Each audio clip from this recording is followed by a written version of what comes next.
नमस्कार दोस्तों, आप देख रहे हैं doctor Satish Thapar integrative psychiatric care.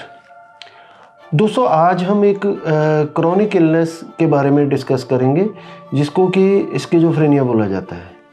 दोस्तों, क्रॉनिक का मतलब ये है कि ये जो बीमारी है ये लंबे समय में डेवलप होती है और ये जो है काफ़ी समय तक चलती है और कई बार तो ये जो बीमारी है ये लाइफ टाइम तक के लिए चलती है।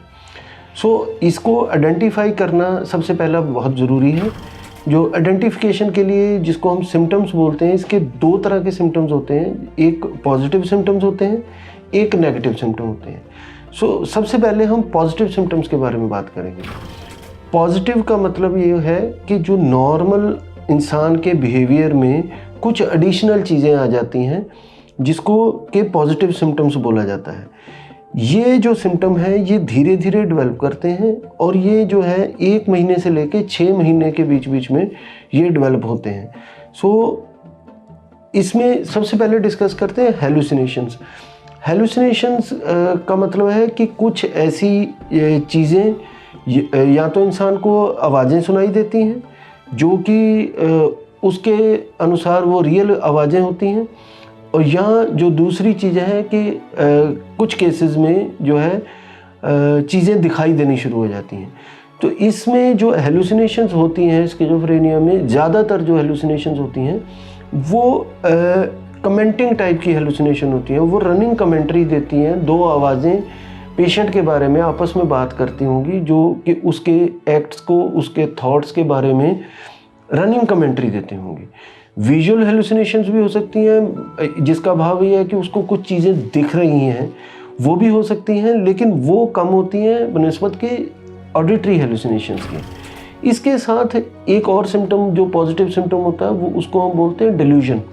डिल्यूजन का मतलब होता है कि वो एक बिलीफ है जो कि फॉल्स है, फर्म है और अनशेकेबल है। डिल्यूजन में जो है मेन चीज़ क्या होती है कि वो जो सिम्टम है डिल्यूजन का, वो उसमें बिलीफ जो है वो फॉल्स होता है और फर्म होता है और अनशेकेबल होता है।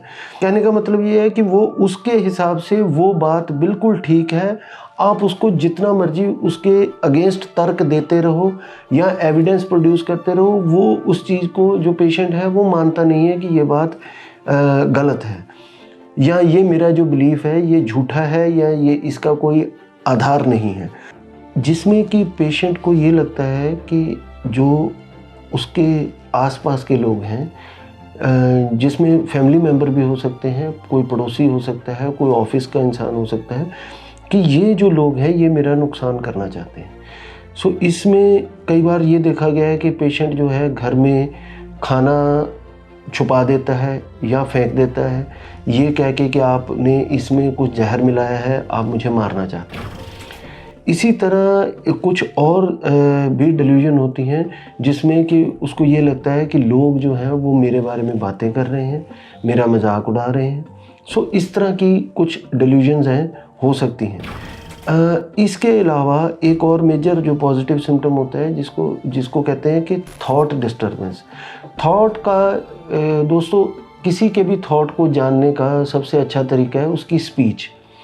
तो जब आप ऐसे पेशेंट की स्पीच को सुनेंगे तो उसकी जो सेंटेंसेस हैं उनका कोई सेंस नहीं बनता होगा, या जो वो उसकी स्पीच है वो इलॉजिकल लगेगी, या एक थॉट और दूसरे थॉट के बीच में कोई रिलेशन नहीं बनता नज़र आएगा। ये जो है कुछ तरह के जो है थॉट की डिस्टर्बेंस स्किज़ोफ्रेनिया के पेशेंट्स में हो सकती है। इसके अलावा कुछ तरह की मूवमेंट डिसऑर्डर्स हो सकते हैं जिसमें कि क्या है कि पेशेंट जो है वो कोई एक ही बिहेवियर या एक ही तरह की मूवमेंट, पर्टिकुलर मूवमेंट है, वो बार बार करता रहता है। इसके एक्सट्रीम केसेस में क्या हो सकता है, एक कंडीशन होती है कैटाटोनिया, जहाँ पे कि जो पेशेंट है वो एक ही चीज़ को या एक ही पोस्चर में काफ़ी समय तक, घंटों तक खड़ा रहता है, या मान लीजिए किसी एक तरफ उस देखने लग गया तो वो उसका गेज जो है या जो विजन है वो उसी जगह फिक्स हो जाता है और वहाँ घंटों उसी तरफ देखता रहता है। ये जो चीज़ें हैं ये कुछ तरह के पॉजिटिव सिम्टम्स होते हैं जो स्किज़ोफ्रेनिया में होते हैं। इसके अलावा कुछ नेगेटिव सिम्टम्स होते हैं जहाँ नेगेटिव का मतलब जो है कि जो बिहेवियर में से कुछ चीज़ें जो हैं माइनस हो जाती हैं, जैसे कि जो पेशेंट है वो अलूफ हो जाता है, अकेला रहता है, किसी से बात नहीं करता है, वो अपनी सेल्फ केयर कम कर देता है। या कुछ पेशेंट्स ऐसे होते हैं जो महीनों महीनों या हफ्तों हफ्तों नहाते नहीं हैं, ब्रश नहीं करते हैं, या जो है अपने जो रूटीन की जो चीज़ें हैं वो करनी बिल्कुल बंद कर देते हैं। सो इस तरह के जो सिम्टम्स हैं जिनको हम नेगेटिव सिम्टम्स बोलते हैं, ये हो सकता है। स्टूडेंट्स में ये पाया गया है कि अच्छे भले स्टूडेंट्स जो हैं जब इस बीमारी से सफ़र करते हैं तो क्या है कि वो अपनी एकेडमिक परफॉर्मेंस धीरे धीरे डिटेरिएट होनी शुरू हो जाती है और वो पहले वाली जो एकेडमिक एक्सीलेंस है उसको खो देते हैं। यहाँ तक जो है ये सिम्टम्स की बात हो गई कि इस तरह के सिम्टम्स से हम आइडेंटिफाई कर सकते हैं। दोस्तों, मैं फिर से क्लियर करना चाहता हूँ कि ये जो सिम्टम है ये लंबे समय तक over a period of time 1 से लेके 6 महीने के बीच में धीरे धीरे करके डेवलप होते हैं।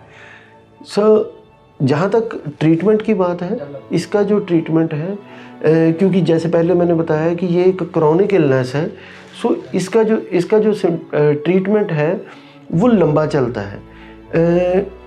It can vary from 2 years to whole of the life. So basic principle जो ट्रीटमेंट का होता है वो ये होता है कि हमें पेशेंट के जो सिम्टम्स हैं उनके ऊपर जल्दी से जल्दी काबू पाना है और जो है वो उसको सोशल और सोसाइटी के साथ जो है रीइंटीग्रेट करना है ताकि वो एक प्रोडक्टिव लाइफ जी सके। सो जो इसमें ट्रीटमेंट होता है उसमें मोस्ट फ्रीक्वेंटली एंटीसाइकोटिक्स को यूज़ किया जाता है। कुछ मेडिसिन होती हैं जो देते हैं जो आज से आप कहें तो 20-25 साल पहले जिनके बहुत ज़्यादा साइड इफ़ेक्ट होते थे, लेकिन आजकल की जो एंटीसाइकोटिक मेडिसिन आई हैं उनके बहुत मिनिमल साइड इफ़ेक्ट हैं और उनकी डोज भी कोई ज़्यादा नहीं होती है। लंबे समय तक लेनी ज़रूर पड़ती है, लेकिन आप दिन में 1 दफ़ा या 2 दफ़ा लेने से ही जो है पेशेंट ट्रीट किया जा सकता है। जहाँ तक फैमिली का रोल है, दोस्तों ये देखा गया है कि इसके सिम्टम्स पता ना होने की वजह से लोग जो है इधर उधर बहुत भटकते हैं, जिसमें क्या है कि किसी तांत्रिक को दिखा लिया, किसी ऊपरी कसर वाले को दिखा लिया, तो उसमें क्या है जो पेशेंट का जो ट्रीटमेंट है वो डिले हो जाता है, जो एक्चुअल ट्रीटमेंट है वो डिले हो जाता है। जैसे ही एक्चुअल ट्रीटमेंट डिले होगा सो उसमें जो है उसको आगे जितना पेशेंट ट्रीटमेंट में डिले होगा, पेशेंट के ट्रीटमेंट में डिले होगा, उतना ही जो है उसके सिम्टम्स वर्सन होंगे और उतना ही उसको ट्रीट करने में हमें डिफ़िकल्टी आएगी। सो जैसे ही आप ये सिम्टम्स नोट करते हैं तो इमीडिएटली साइकियाट्रिस्ट के पास ज़रूर जाएं। इसके अलावा एक बहुत कॉमन चीज़ पूछी जाती है कि क्या स्किज़ोफ्रेनिक पेशेंट्स जो हैं वो वायलेंट होते हैं। दोस्तों, यहाँ ये बताना ज़रूरी है कि बहुत कम, बहुत रेयर लोग होते हैं जो स्किज़ोफ्रेनिक पेशेंट्स होते हैं जो वायलेंट होते हैं। इसमें भी जो है देखा ये गया है कि जो पेशेंट जो हैं वो इसमें ये देखा गया है कि जो पेशेंट ट्रीटमेंट अर्ली करवा लेते हैं उनमें वायलेंस के चांसेस कम होते हैं।